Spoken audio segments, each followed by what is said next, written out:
Kenya to export. There is absolutely no reason why Kenya today is spending 12 billion shillings to import maize from Uganda or from Tanzania. We should be net exporters of maize, for example, but we are not. And the reason why we are not is because our agricultural sector is undercapitalized. We have removed the support that farmers always had. And that is why, for the first time, because of the things we didn't do, because of the removal of the fertilizer subsidy, for the first time, the price of unga has gone to 230. Honorable Deputy President, you say that a lot was done in the first term, and that is why we got to a point where in 2017 we still had rise in food prices. In 2017, it was specifically because of drought. And for your information, the prices of flour, maize flour, went to 140. It didn't go to 230. That's the whole difference. However, then, even in the situation of drought in 2017, what the debate then was, 2 kilogram packet of maize was retailing at 140. Today, it is retailing at 230 because compounded with the drought, we just did not produce as we should have produced because we didn't support the farmers the way we have always supported the farmers. Honorable Ruto, I'd like to speak about another issue that is a contributing factor to the cost of living, and that is the high cost of fuel in the country. What do you propose to do with that? Because there's also a current subsidy in place for that. What do you think is the solution to the rising cost of fuel, which, as you know, drives the cost of a number of other products?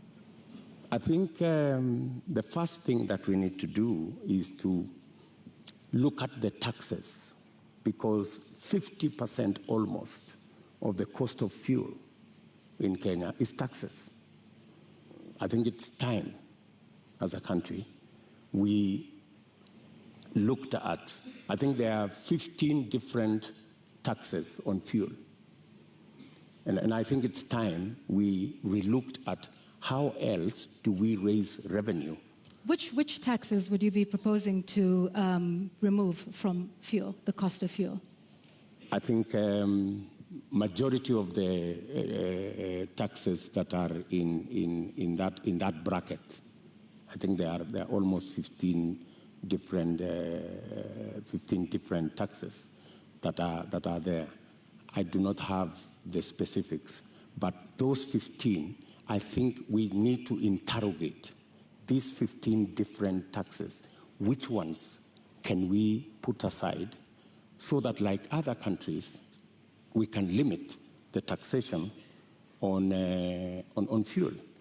Take, for example, let me ask, yeah. Yes, okay, take, for example, VAT. Correct. I think we need to rethink taxation, VAT taxation on fuel. That was the latest inclusion of taxes on fuel. And I think it was very controversial.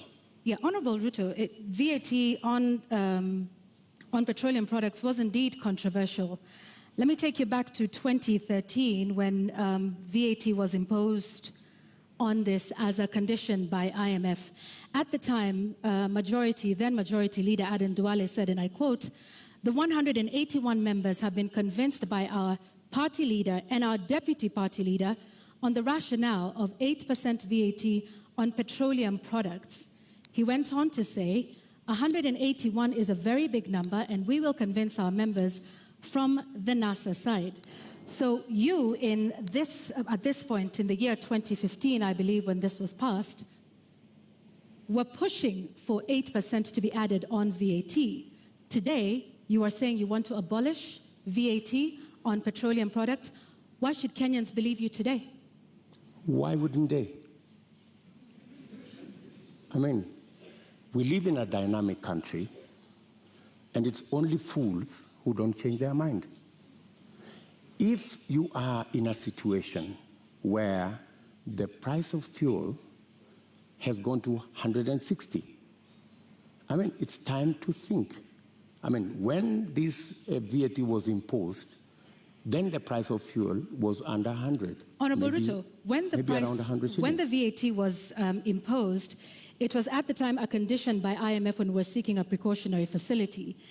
Today we find ourselves in the exact same position with a third tranche of an IMF facility, and once again they are calling for the same issue that we are facing with VAT then is the same one we are facing now. And at the point, IMF has in fact said that we do not need to be removing taxes on petroleum products. So with an IMF facility already in place, are you then saying you are going to go back to the IMF and renegotiate the terms of that loan that is already in place regarding IMF VAT on fuel products? What's wrong with negotiating with IMF? I think any reasonable government, looking at the situation where we are, looking at the cost of living and how many Kenyans are every day sinking below the poverty line, I think it takes a courageous government to sit down with our development partners, and they are fairly reasonable people, and have a discussion. And I think they are, if not 8%, we need to renegotiate on some of the items that are outstanding. And apart from looking at that, there are other instruments that we can deploy. For example, we have the fuel subsidy fund. We need to think about how that fund is being used, how we are deploying it. Are we deploying it correctly? Is it giving us value? And what changes can be made? We need an open and frank conversation with our development partners who support us. And to the best of my knowledge, they are not unreasonable. They are reasonable people, and they can entertain a conversation on negotiating some of the terms that have been offered to us. Honorable Ruto, I think that will take us into our second conversation tonight, and that is on the issue of national debt. And I'd like to pick up just where you left off. You say our partners, are open to renegotiation.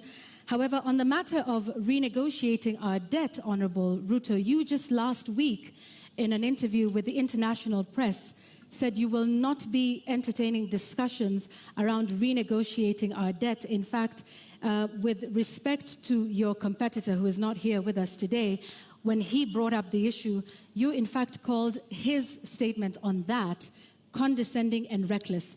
Mr. Deputy President, are you tonight changing your position and saying you will renegotiate and seek to restructure our debt? Not at all. I still believe, as I stand here, that it is reckless for anybody to say we cannot pay our debts. I believe that we have what it takes to pay our debts. And mark you, what we were discussing about VAT is very different from negotiating our debts. But it is tied to the IMF facility, which is a loan. It's completely different. How so? What we cannot entertain as a country is a position that we cannot pay. We are in a position that we can't service our debt. We cannot. We need to go out there and renegotiate our debt. I think that would send the wrong signal. What I would do on matters to do with the debt, we have a plan as Kenya Kwanza on how to manage debt. Number one, we have said we will first slow down, put the brakes on borrowing.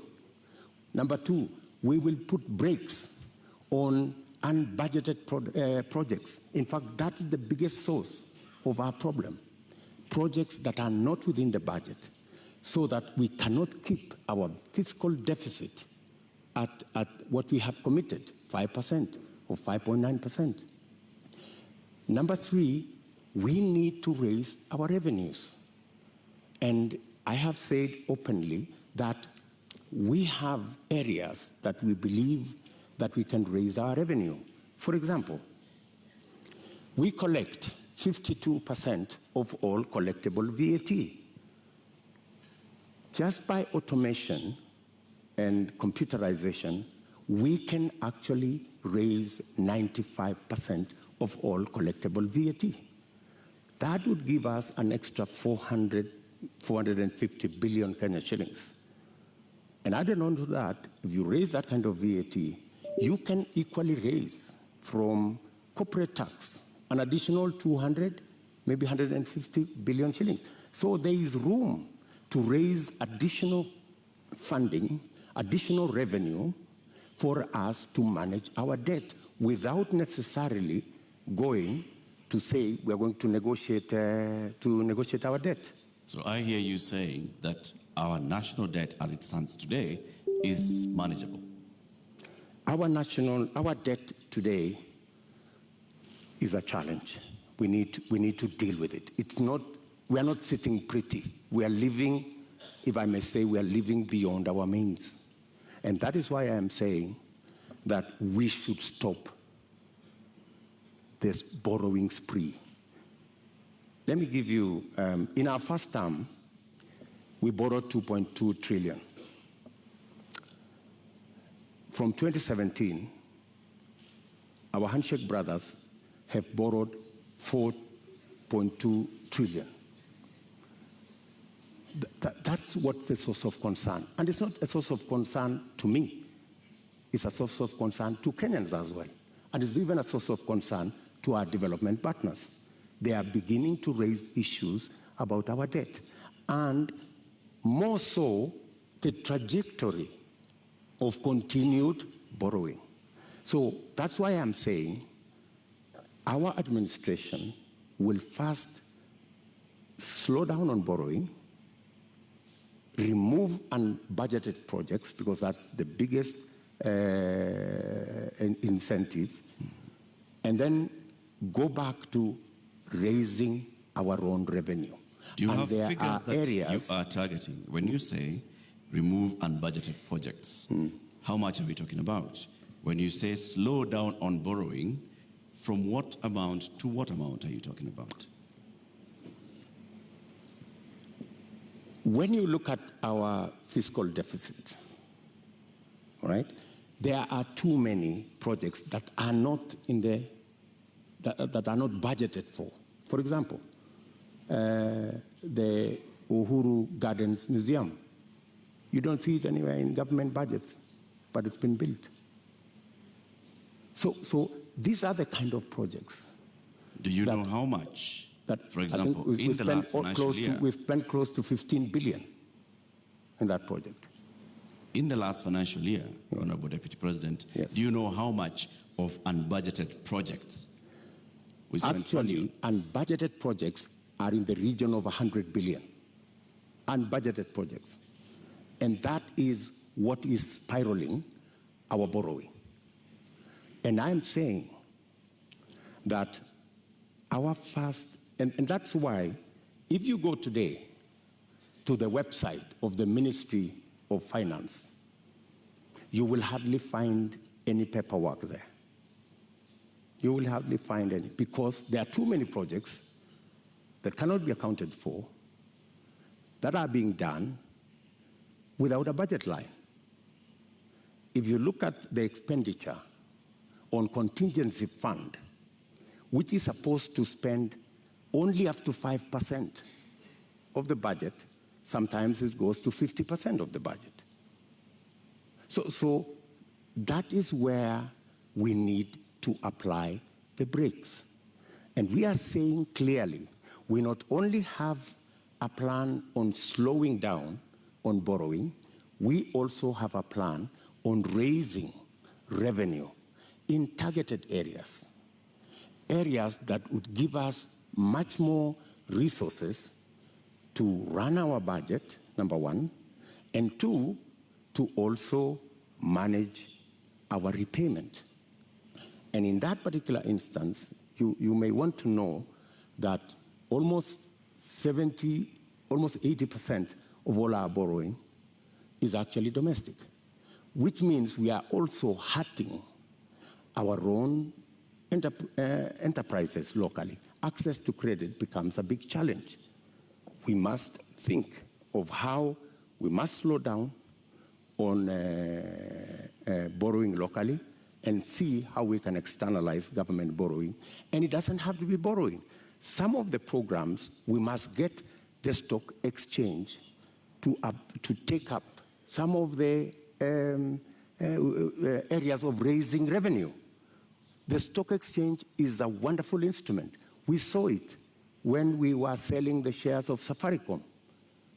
Safaricom was looking for 50 billion. They got 250 billion. It tells you there is a lot of money out there.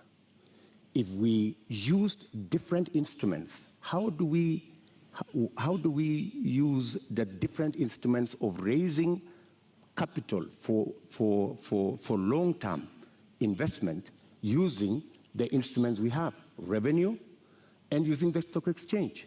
So these are avenues that are available for us to be able to take our development forward and minimize on borrowing. Honorable Ruto, while we stay on the issue of national debt for a moment, for decades, the Treasury has refused to make public contracts that have been signed with some of our lenders like the Exim Bank of China or the China Development Bank.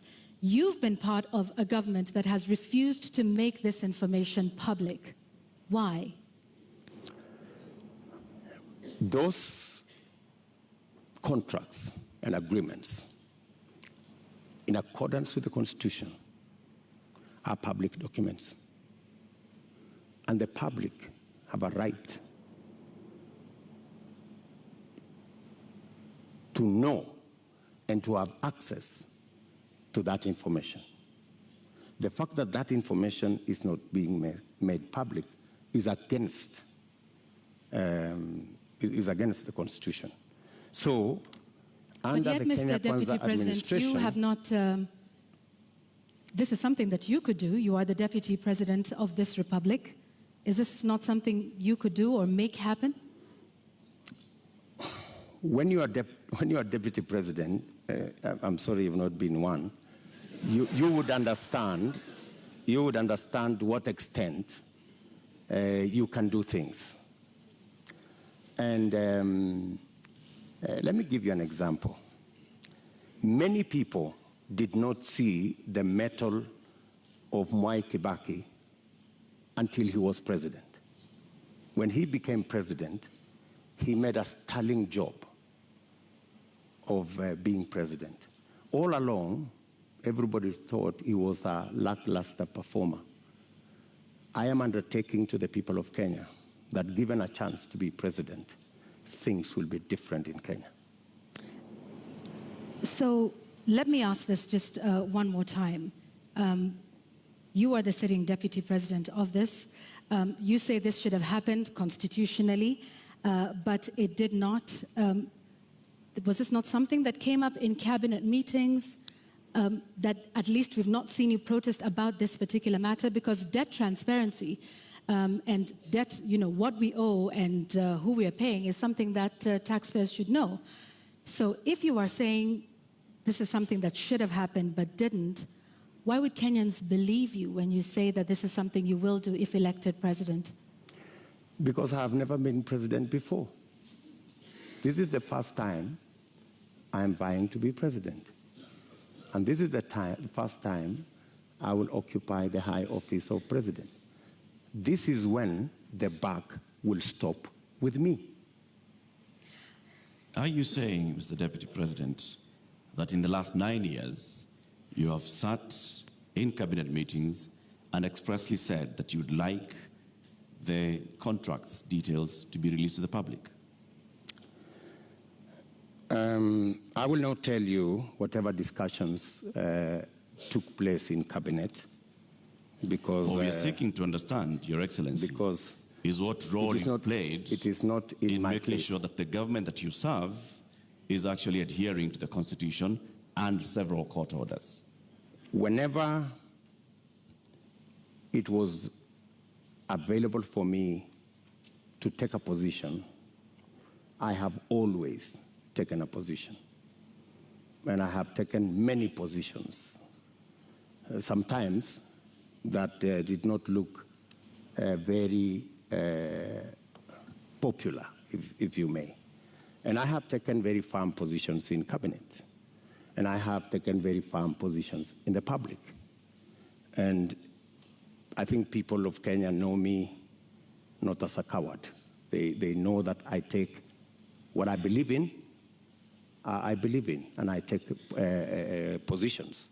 I am saying here that every contract signed by the government of Kenya is a public document, and it should be available to the public. The question of the SGR contract was raised even in the first term of your administration. It has never been made public. Mr. Deputy President, you don't have any record, any public record of you saying that these contracts should be made public. Why? You see, as Deputy President, there is so much that you can do. In fact, my role, my oath of office has 4 functions. Number 1, I swear allegiance to the people of Kenya and to the Republic, to discharge every responsibility given to me by the Constitution and the law. And number 3, to advise whenever required. That's the language of the Constitution. Whenever required, the President on matters that he requires advice. And number 4 is to serve people equally and fairly. So I have discharged that responsibility to the best of my ability. And I have made my position in regard to the contracts very well known to the right officers. It is not a matter I would have wanted to take it in public for purposes of making sure that government is functional. All right, I have just one last question on this before we move to our next topic of discussion, because you've informed us about, from what I understand, and you can correct me, Honorable Ruto, about the limited sort of powers of the Deputy President. Is that what you're saying in respect to making these contracts public? You said, and I quote, "I can only do so much as a Deputy President." Absolutely. Okay. However, in previous television interviews, you have stated that you and the President remain accountable for everything that has been done for this. So which is it, Mr. Deputy President? Are you responsible for not making these contracts public? Because you in the past have said that you and the President remain accountable and should be asked about everything that happens in this country. Precisely, that's why you're asking me, and I have answered you. I have said clearly that to the extent that my duty as Deputy President is concerned, I have discharged my responsibility.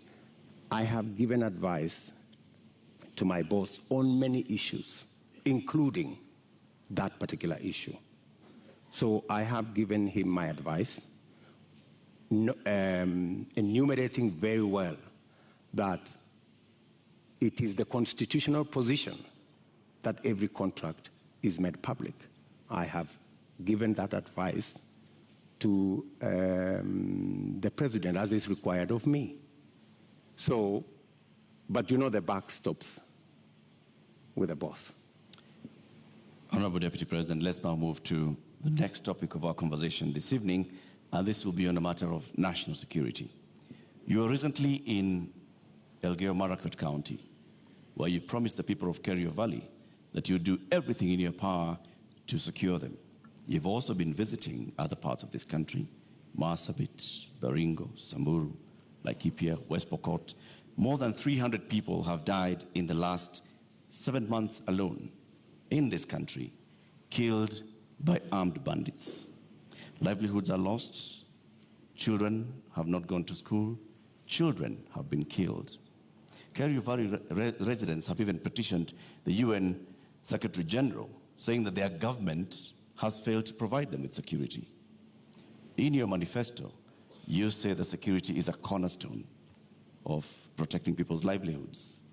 Why has the government of Kenya, in which you've served as an assistant minister, as a minister, as a deputy president, been unable to secure the people of these counties? I quite agree with the feeling of many Kenyans. In fact, it's yesterday.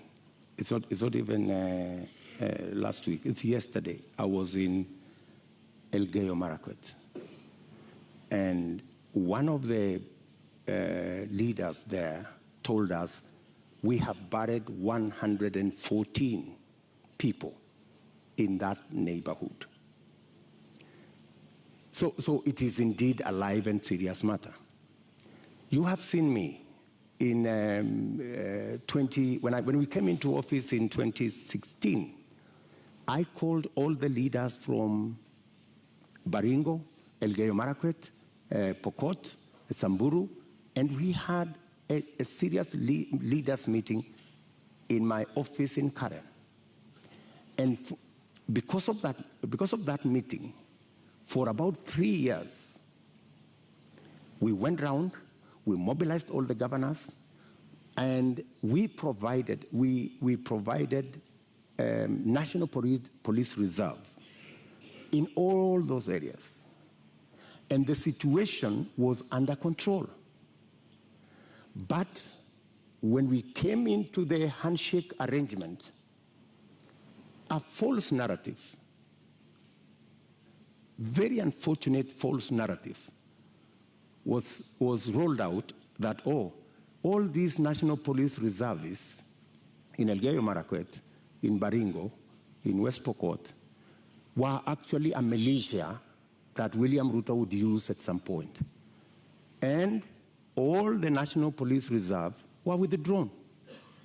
A very reckless act. And with the withdrawal of the National Police Reserve, the situation went south. And that is why I was saying yesterday in Elgeyo Marakwet that we will do whatever it takes.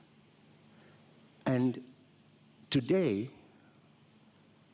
there is a program to build security outposts. And I'm saying, whatever it takes, even if it means bringing the military and military installations to support the police in some of these areas. In fact, you just reminded me, yesterday I overflew a huge tract of land where 3 years ago I was standing there and it was all maize. Yesterday, they haven't planted there for the last 3 years because of insecurity. So insecurity is not only causing our children not to be in school, it is causing starvation, it is causing death. Yet, people want to treat it casually. But Honorable let Deputy me tell you, President, let me just allow in me the last 3 years, Mr. Deputy President, you have not spoken out about the issue in Kerio Valley. You have not said anything about the killings that have been taking place, like they told you, 150 people buried this year. You spoke about it only yesterday.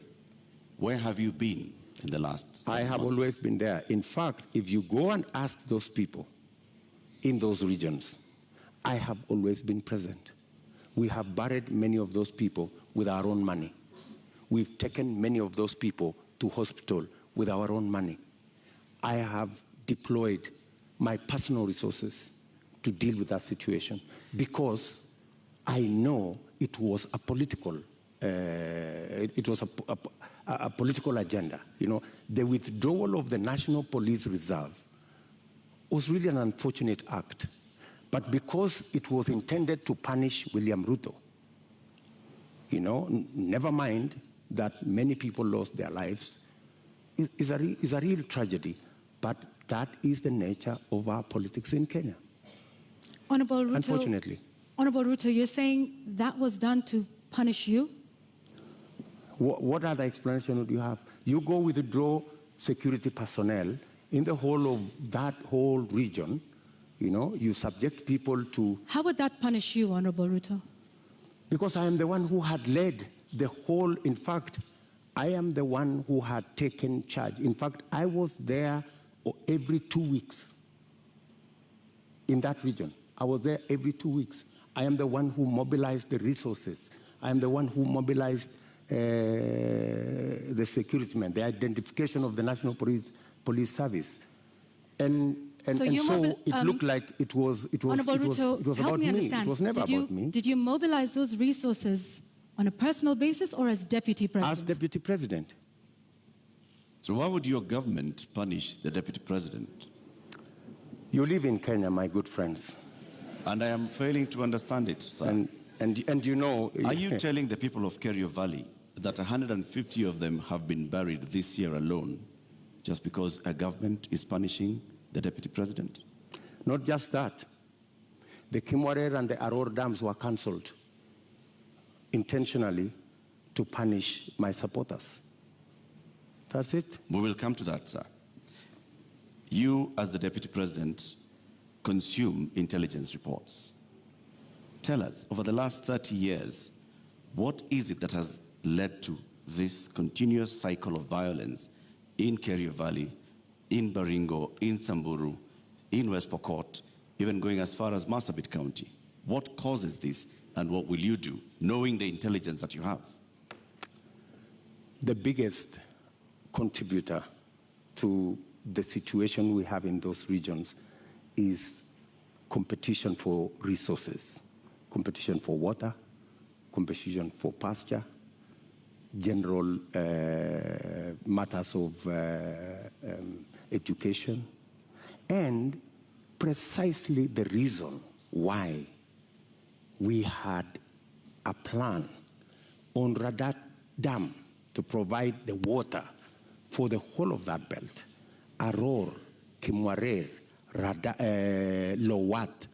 These are dams that my thinking was, if we provide water in these areas, we can sufficiently roll out irrigation. For your information, that whole Kerio belt where people are fighting, it is a granary. We have the best mangoes from that region. We have very good soya that can be grown in that region. The only impediment is water, access to water. And there are enough rivers to be tapped. My solution to the whole of that region is twofold. Let us provide water for livestock. Let us provide water for irrigation. And let us get schools developed, as well as making sure that we provide road infrastructure. That's why we rolled out the road from Parbelo, cutting across that region, to come out on the other side in a place called Marich Pass, through Tot, through Chesongoch, and now there was also the road that was supposed to connect Kapedo from the other side of Turkana coming to Nakuru. Opening up that area is the solution. Opening up that area in terms of infrastructure and opening up that area in terms of water infrastructure will provide the solution. Unfortunately, there are people who don't see it that way. So you say that the Aror Kimorel Dam, you've recently said that you are going to complete it should you be elected president. Yes. Why did it fail? I will. Yes, I will. It didn't fail. It was meant to fail. I mean, let me tell you. As the deputy president, sorry, sir, to just interject. As a deputy president, and like I started by saying, you've been minister before, you've been an assistant minister, we are talking about violence that has been taking place for decades, not just in the term that you've been deputy president. So this is not about you being punished now, unless you're telling us that for a long time, there are people that have been scheming to punish William Ruto by killing the people of Kerio Valley. That's not what I'm saying. I am saying we had a solution. We had close to 5,000 National Police Reserve. In fact, we'd even moved a step forward to provide armored vehicles to make sure that we can follow whoever these criminals are, right? We had a plan. Unfortunately, that plan was frustrated. And you know, the plan was, let's provide a National Police Reserve. Then let us construct the roads. Then let's provide water infrastructure. And then let's provide school infrastructure. That way, you ease out people from that situation where they are today to a new environment where they appreciate education, they have food to eat, their animals have water and pasture, and then you can develop that region. In fact, in my mind, that's where the future of Kenya is, because we have huge tracts of land in that region. Honorable And the fact Ruto. that people have been fighting in that region forever doesn't mean that they should continue fighting. Honorable We should Ruto. find a solution. Honorable Ruto, let's go back to the issue of water, and you've mentioned the Kimarer and Aurora dams. And you say that as well was cancelled to punish you? That Well, was some of the cancelled court for filings- political reasons. For political reasons. Well, some of the allegations that have been made, by the DPP in court is that payments were made contrary to the law. They were not processed through the consolidated fund. That in fact, this was all done to ensure that there were kickbacks, that the government made advance payments, including 11 billion shillings in excess of unnecessary debt to, this is what they're saying, which prosecutors say were to go to, friends and co-conspirators of this scheme. If this is what you allege, are you alleging tonight, Honorable Ruto, that there is a big conspiracy between the DPP, between the courts, and also politically with respect to the Aurora and Kimarer dams that are now in court? For your information, Aurora and Kimarer was signed at the same time with other government projects, signed by the same companies, funded by the same financiers, and they were signed not with me, witnessed by the President of Kenya. So these are not projects that were cooked at night or in some dark corner, right? How come that the only projects that did not go through is Aurora and Kimarer? All the others went through. That's number one. Number two, today, the government of Kenya is in court because the contractor, with all those allegations that have been made, the contractor has gone to court to demand payment of another 12 billion shillings. I mean, that should concern everybody. There are also How suspects in court, Honorable Ruto. Pardon? There are also local suspects in court over the matter. Forget about the court matter here. The contractors are in court in London, and the government of Kenya is already replying to the case in court. And they cannot afford to make it public because it's embarrassing. Why did the contractor not continue with the project? Because he was denied the land where to set up the dam. And that was an undertaking by the government of Kenya, that we're giving you a contract, we're going to give you land, we're going to give you this infrastructure for you to carry out, for you to build the dam. And the reason given then was that, the dam was going to be in a forest. How many dams are in the forest? We have Yamo Dam. We have Yamo Dam in the forest. Honorable we have Ruto. many other dams in the forest. So, I think we have to be honest with ourselves, and that's why I am looking forward to the day somebody will step forward and actually tell the country how will the government of Kenya lose 20 billion shillings that was supposed to build Aurora and Kimarer, and yet there is nothing on the ground.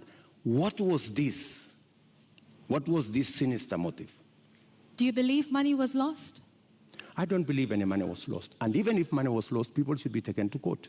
But you said around 2019 that it was 7 billion shillings that was lost.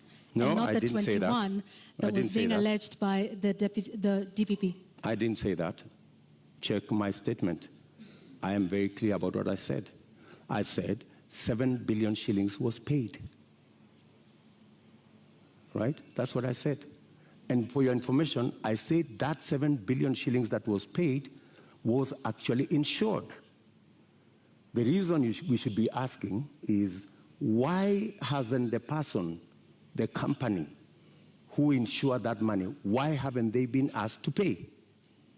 Because the company that insured that 7 billion is a well-connected company. That's why the demand letter has not been put to them.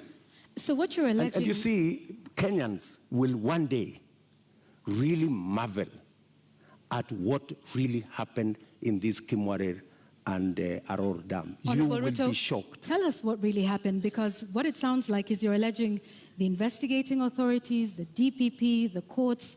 There are suspects in court at the time, including former Cabinet Secretary Rotich, who I believe was charged afresh a couple of months ago over this issue. If this is all politically instigated, are you then saying that all of these authorities, different arms of government, are conspiring against you, from investigators to the DPP to the courts, to punish you, Honorable Ruto? Let me ask you, that matter has now been in court for 4 years. It has not moved an inch. It's been dancing.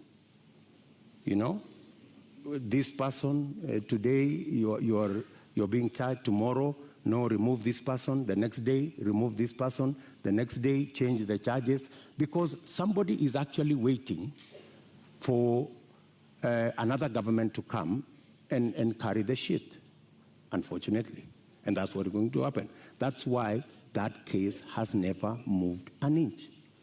Mention after mention, after story after story. I mean, surely, how can we lose 7 billion, another 12 billion that is going to be incurred by this government? And it's an act of political convenience. You just said we didn't lose 7 billion. No, I'm just saying eventually we will. I mean, if it is not sorted out. And that's why I'm saying when I come into office, I will make sure that the money is not lost. And I will make sure that the impediment imposed on this project, we will provide the land. The contractor will build the dam, and we will move ahead. To conclude the matter of national security, I think we'll also touch on constitutional implementation here. Over the last 9 years, Deputy President, you have been chairing the Intergovernmental Budget and Economic Council. The Constitution establishes, under Article 204, the Equalization Fund, which was meant to fast-track development in some of these marginalized areas, the ones we've been talking about, and many others, to help them with water, roads, health, education projects. Why has this fund never been operationalized? Two things. My chairmanship of the Intergovernmental Budget and Economic Council extends to a limit. The issue you have raised about Equalization Fund is actually in the ambit of the summit, which is chaired by somebody else, right? As chairman of the Intergovernmental Economic and Budget Council, in fact, governors listening to me today, they know that we did a perfect job, especially when it came to transfer of functions, a function that was supposed to take 3 years. We made sure that we worked day and night because we wanted to get devolution rooted and moving. We completed that exercise in a record 1 year instead of 3 years.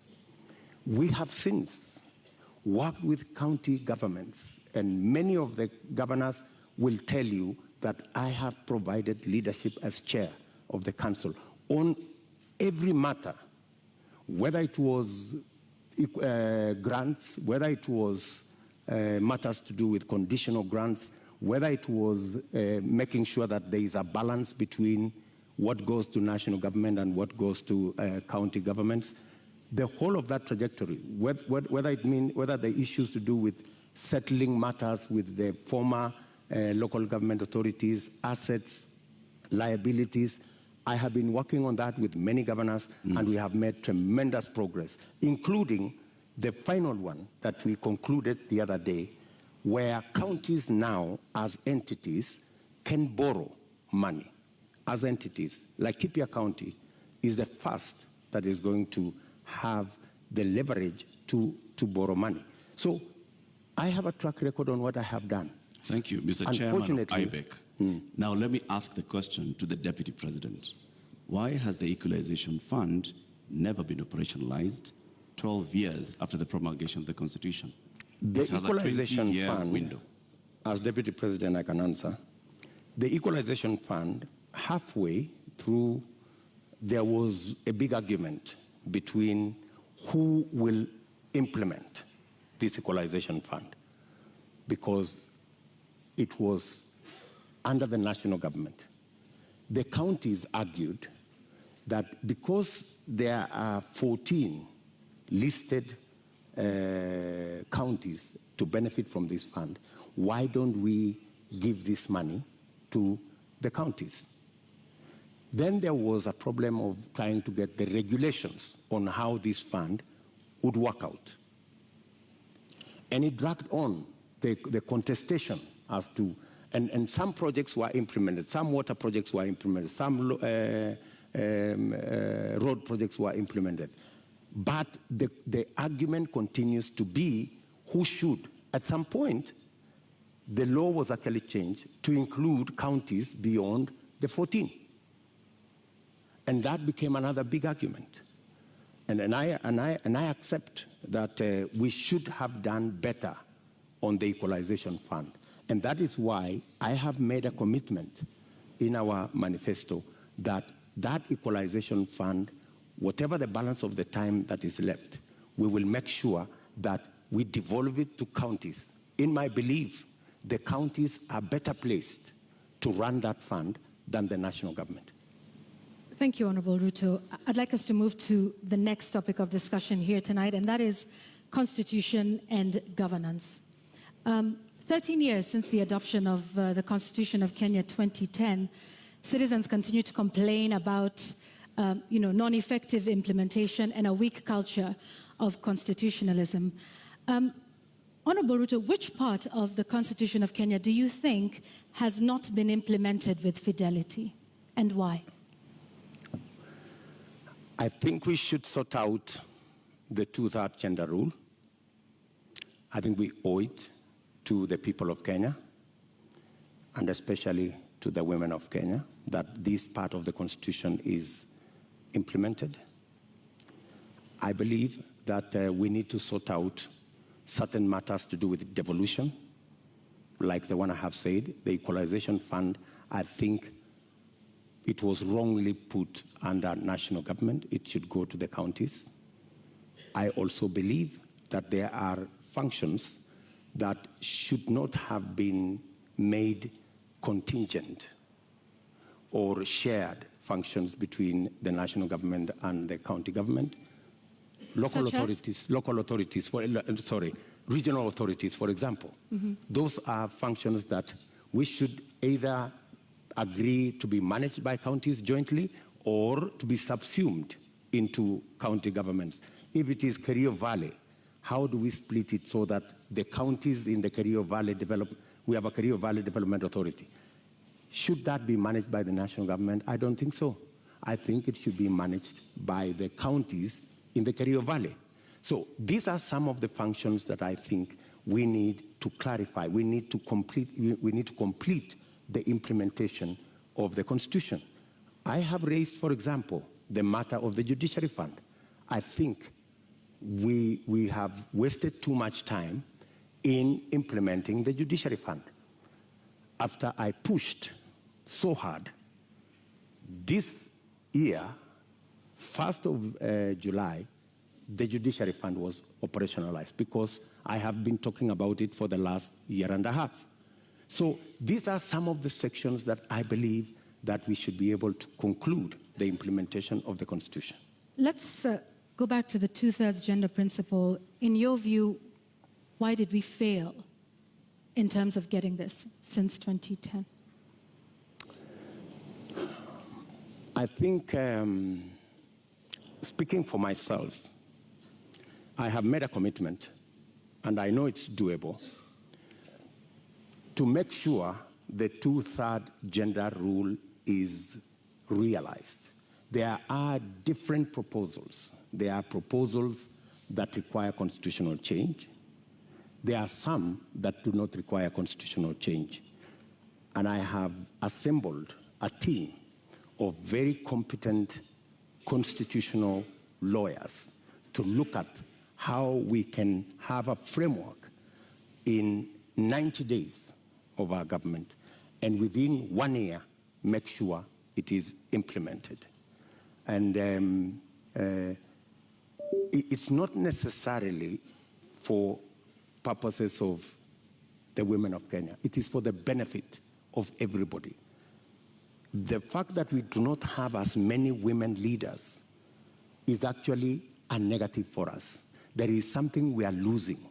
The women leadership component that is not in our arithmetic is actually taking away from us. I believe that having women leaders would actually enrich our governance and our leadership as a nation. And that's why, for example, when these matters came up in the BBI discussion, I vehemently opposed the fact that women were being removed from the National Assembly, where the substantive financial issues are being decided, and they were being relegated to the Senate.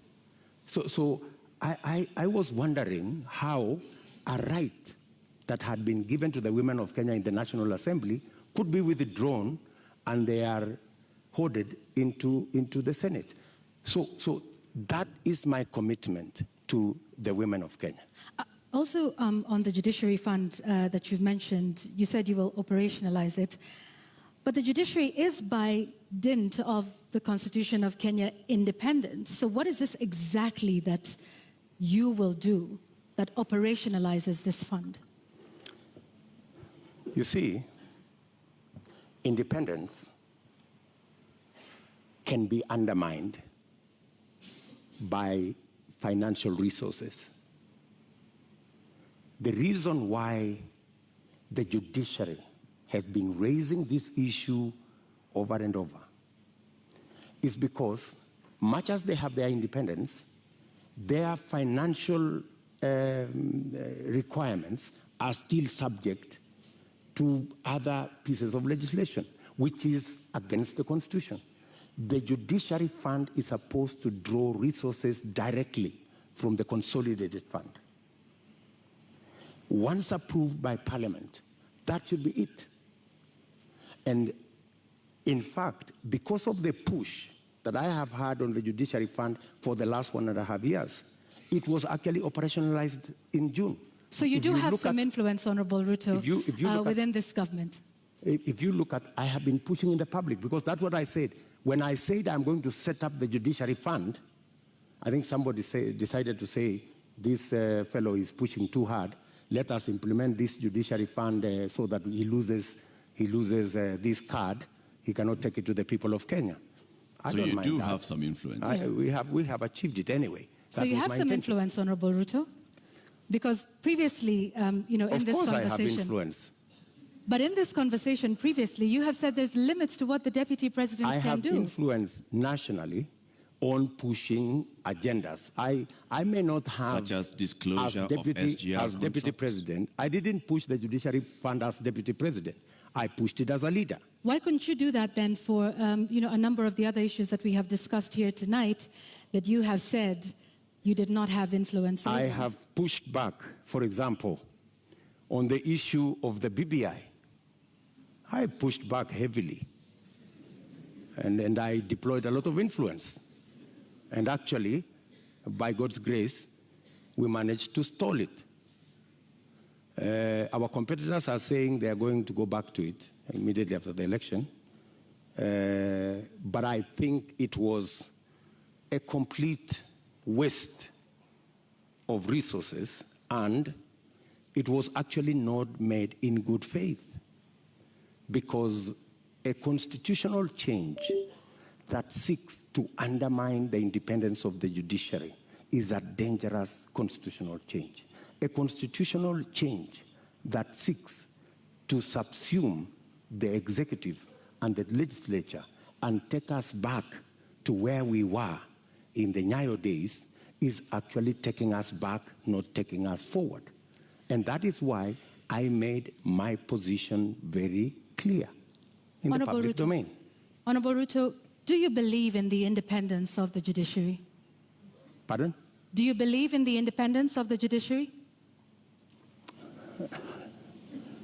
I don't know how to answer you. In fact, if there is one person who has fought for the independence of the judiciary, it is William Ruto. I am the only person with a few of my friends who stood up to the so-called ombudsman that was supposed to be injected into the judiciary, appointed by the executive to supervise the judiciary, something I totally disagree with.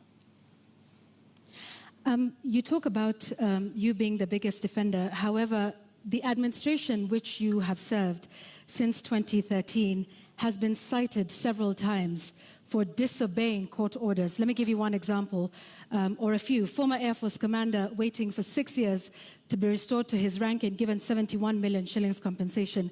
NYS service official injured in the line of duty, yet to receive 3.6 million shillings by the courts. There is a number of those, including the matter involving the swearing in of judges. This is an administration in which you sit. In fact, former Chief Justice David Maraga has often lamented the executive's disregard of court orders. You are the second in command of the executive and of the Republic of Kenya. What are your thoughts then around the independence of the judiciary, and why have there been so many court orders disobeyed under your watch as Deputy President? Two things. I am an ardent believer in the independence of the judiciary. When the judiciary issued a ruling nullifying our election, I went out of my way to persuade my boss for us to go back and do the election again. Because much as we criticized that judgment, because we believed that we had won that election fair and square, but because of our commitment and belief in the judiciary, we still obeyed the dictates of the judiciary. That's one. You have raised incidences where, of course, judgments have been entered against government and they have not been sorted out.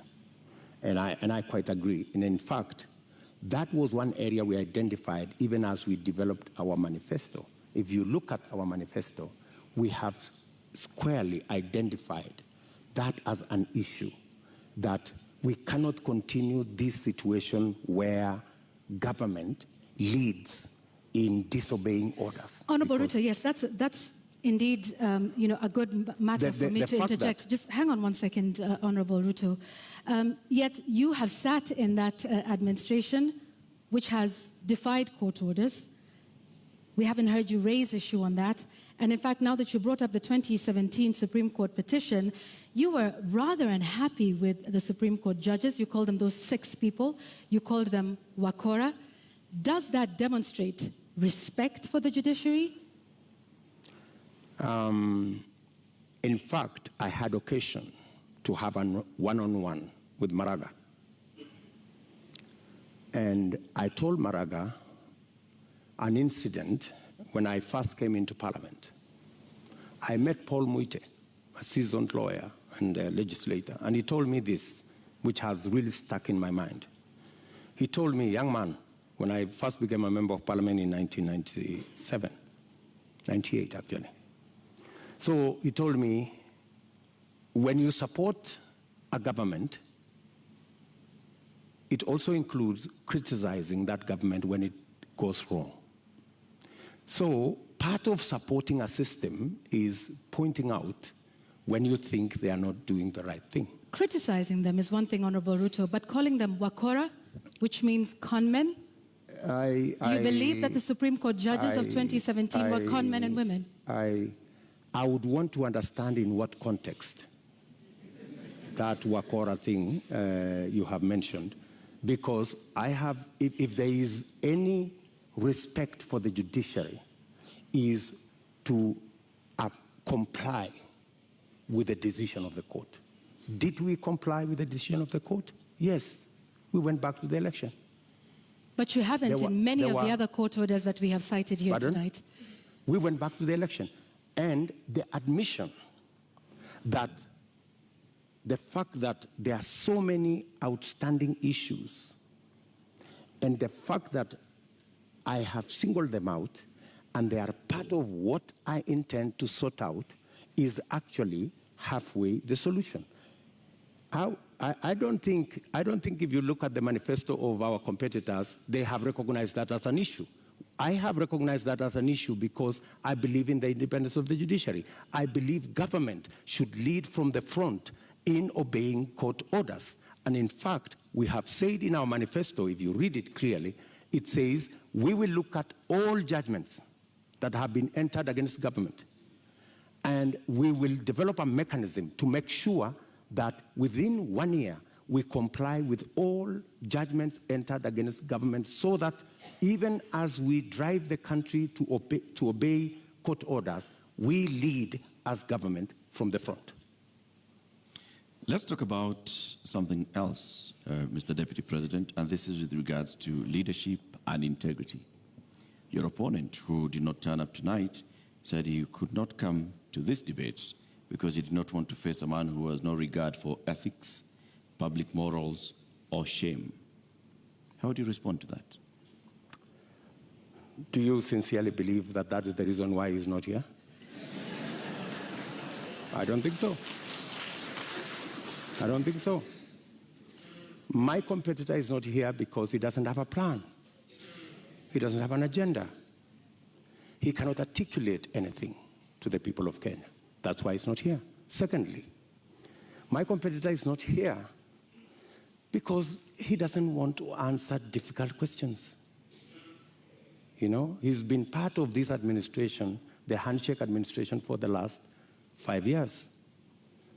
KEMSA happened, and many other things happened. In fact, my competitor could not come here because he's not the real candidate. He's a project. At this moment, Honorable Ruto, just one moment, just to remind our members of the audience that they agreed to abide by the rules of the debate, and that involves no cheers, no jeers, no noise. Honorable Ruto, I'm sorry I interrupted you. Please carry on. Sorry. So, I mean, that's the reason. So these are just scapegoats. You know, he's dodging difficult questions. He doesn't want to answer. His allies, the handshake allies, Mr. Deputy President, there are expectations that are laid out in the Constitution and in law with regards to the character and the values that a leader should have. Do you think when you go out in public campaigns and you use terms to describe your fellow leaders, that demonstrates you as somebody with great values, fit for leadership? I have tremendous respect for all Kenyans and all Kenyan leaders. I have not in any way undermined the public standing of any leader or any person or any Kenyan for that matter. I have not called anybody washenzi. I have not called anybody takataka. I'm just a... Kitendawili? Huh? Kitendawili? I mean, is kitendawili an insult? Uganga? is, I think we have all come to understand what kitendawili means. Mr. Deputy President, there's public perception that associates you with a rather good appetite for acquisition of property, particularly land. And this has been mentioned many times.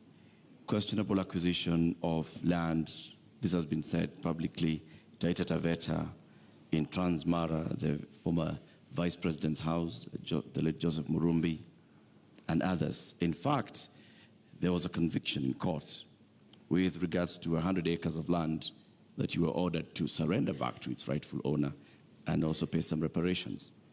Does this public perception affect you?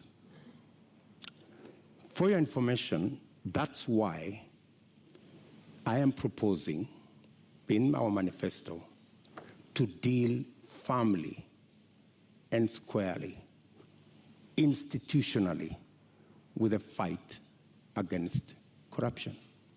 Because allegations are made, left, right, and center. Any piece of land that I have is legally acquired.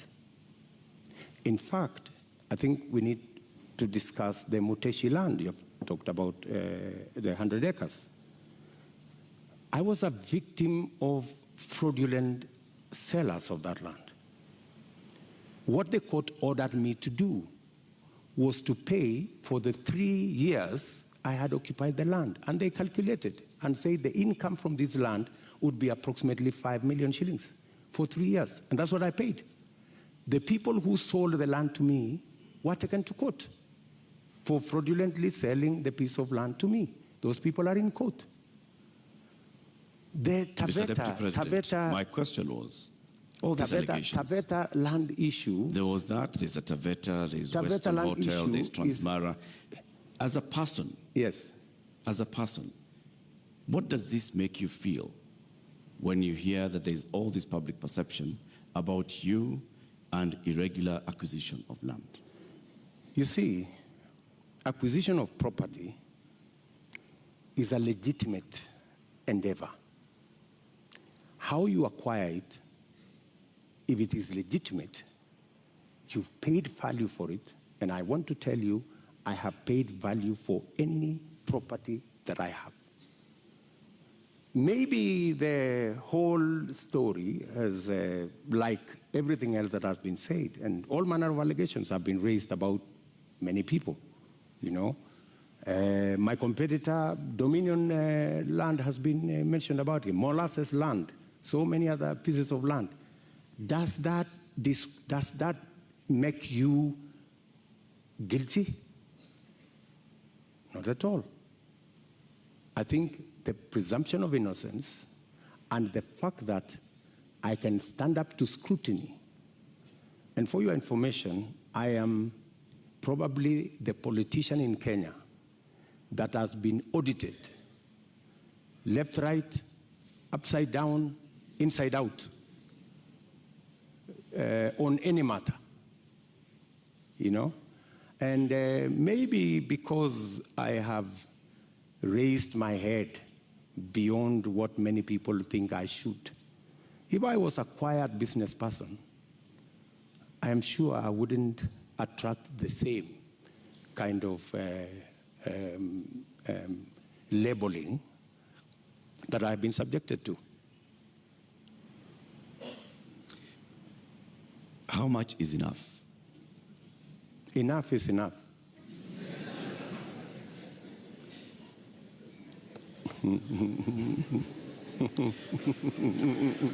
Mr. Deputy President.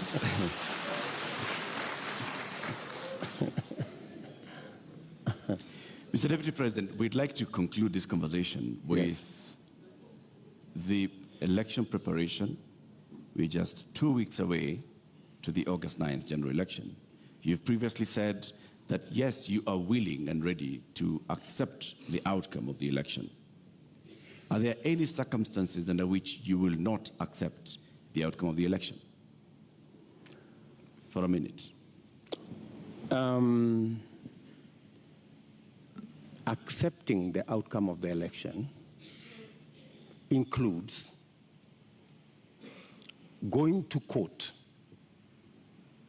if you have an issue with the results. That's accepting the outcome of the election. Okay, you say my competitor has won.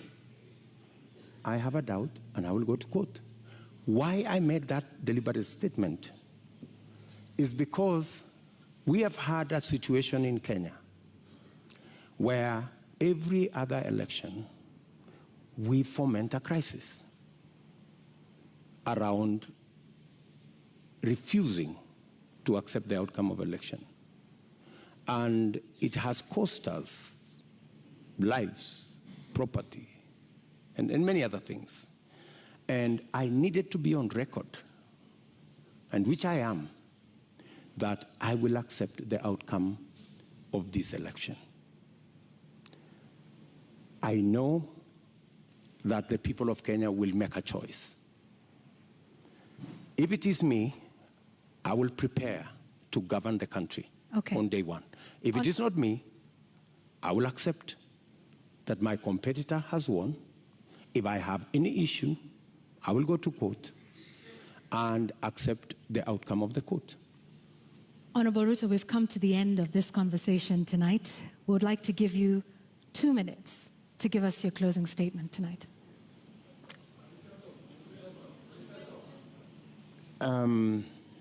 I think it is very important for us to look at this election against what is the competition. Our competitors have run away from this debate in total contempt to the people of Kenya, because it's not William Ruto who is going to make this choice. It is the people of Kenya that we are speaking to. They have very little regard for the people of Kenya. They think the deep state is going to make the decision. They think that the system is going to make the decision. I want to tell the people of Kenya tonight that they are the ones who will make the decision on the 9th of August. Their vote is what will make the next government happen. And I want to encourage them to disregard the propaganda, the mobilization of chiefs and all these people and the provincial administration and the whole of this contempt and madharau, and tell them, tarehe 9 mwezi wa 8 wa Kenya, ninyi ndio mtaamua serikali ambayo inakuja. Na mimi nawaambia, serikali ya Kenya Kwanza itapunguza gharama ya maisha. Tutahakikisha kwamba watoto wetu milioni 5 wako na ajira. Tutahakikisha kwamba kila mmoja wetu anaweza kwenda hospitali na kuwe na bima ya afya, na tunaweza pia tutahakikisha kwamba kuna maji na watoto wetu wanasoma. Tuko na mpango. Tarehe 9 mwezi wa 8 waamuke, wapige kura, watengeneze serikali, tuende mbele pamoja. Shukran sana, Mr. Deputy President. Honorable Dr. William Ruto, thank you for making the time for us tonight. Thank you very much. That's right.